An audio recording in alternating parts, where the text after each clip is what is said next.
want to take a little step back now and talk a little bit more broadly about saving energy in general.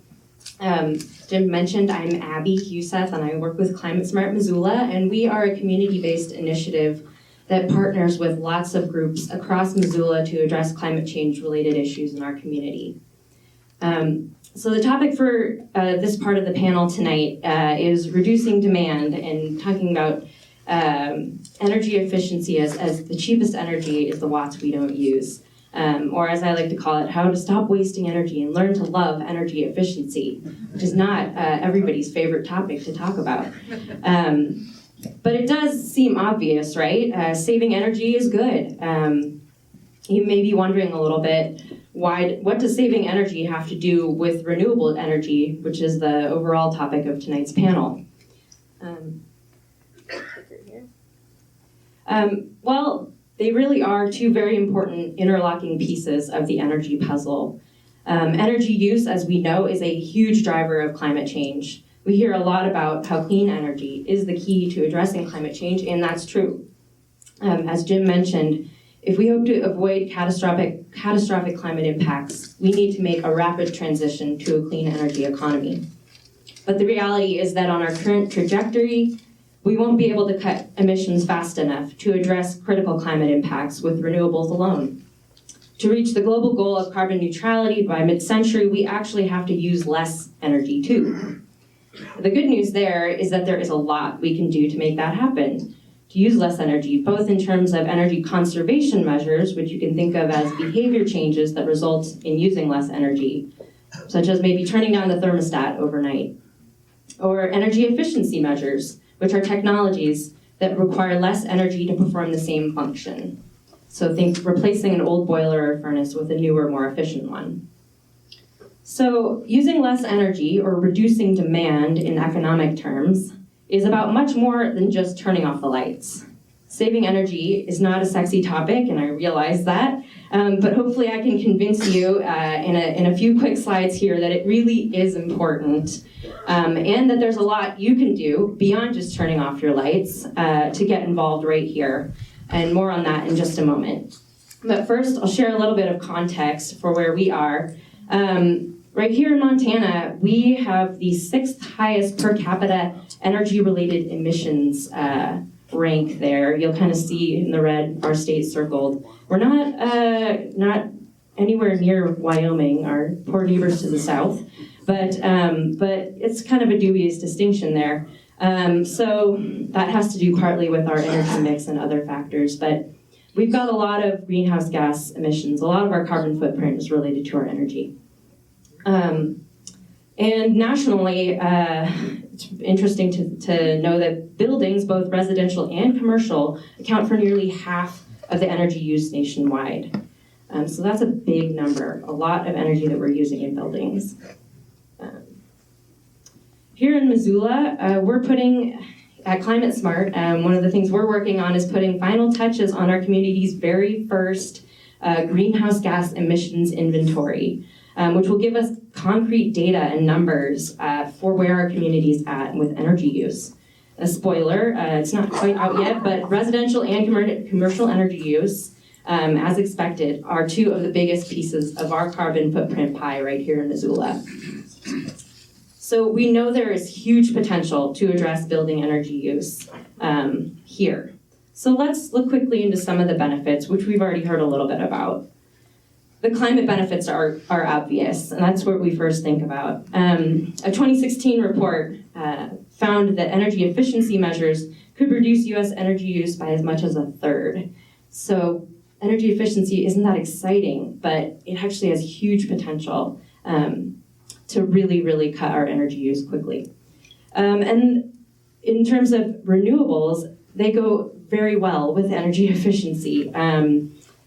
As I mentioned at the beginning, if we reduce demand at the same time that we add renewable energy capacity, we just accelerate that transition to clean energy that much more quickly. And actually at the individual level, folks who are considering adding solar panels or distributed renewable energy, by implementing energy efficiency measures first, so sealing leaks or adding insulation, are switching out inefficient appliances.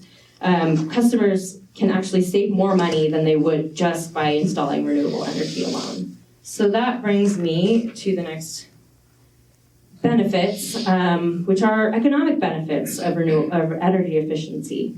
Payback often varies depending on what improvements you make, as Mary talked about with PACE, but energy efficiency upgrades generally save customers money on our utility bills, in addition to reducing our carbon footprint. So it's really a win-win.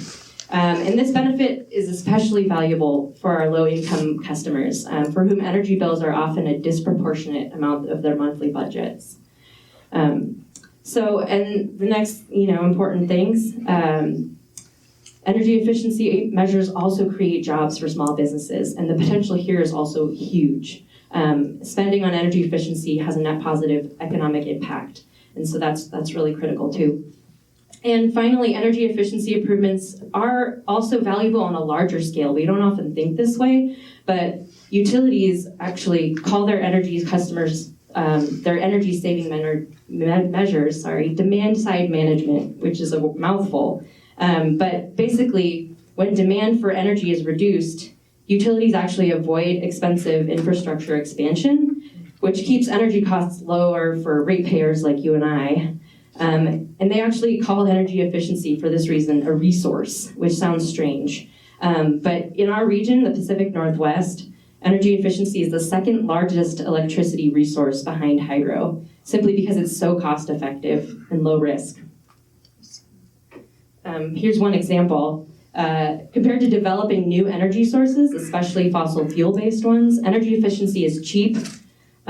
So cheap that a recent nationwide study found that the cost of implementing energy efficiency measures was 2.8 cents per kilowatt hour, which doesn't make a lot of sense on its own, except that, as you can see in this graph, that's about a half to a third of the cost of developing other new energy resources. So there's really no excuse for utilities not to invest in energy efficiency. Okay, not yet. That's a lot of me talking at you. Let me check in for a second. How many of you own your own home? A lot. Okay. And how many are renters? How many of you renters don't even get your utility bills? A few. Okay. I think that's so strange. So another question. So it's winter still, if you didn't notice.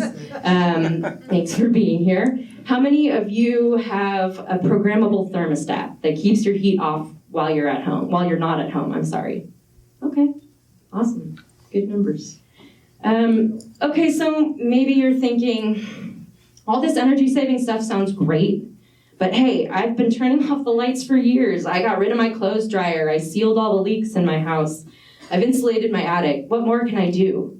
Or maybe you're thinking, I'm a renter. My options are pretty limited. So I have one more question for you. How many of you, like me, have felt extra motivated since November 8th to get out in your community and actually do something positive? Yeah, that's what I thought. Okay, that's what I wanted to hear. So that's great. We want your help. That's my plea. There's so many good ways to get involved around energy, renewable energy and energy efficiency. And one thing you could consider doing, we would love your help right here in Missoula. Doing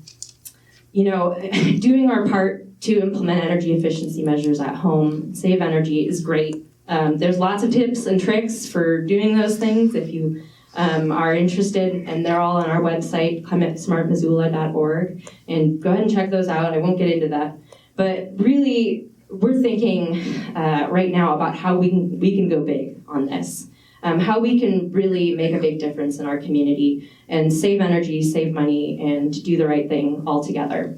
So the timing is right, I think, for it. Like I said, we have that inventory. We have actual numbers. We know that residents in Missoula used 262 million kilowatt hours of electricity in 2014. So we've got a number, and we can measure our progress now. And there's energy. There's folks like you all who who have time and skills and energy and creativity. And so we have an idea. Our idea is 10% energy savings for our community. Can we save 10% together? And we don't have all the answers to how to get there. So that's where you come in. We need your creativity. We're looking actually for a small group of people, almost like a little focus group, who would like to help us figure out what it would mean for our community to save energy.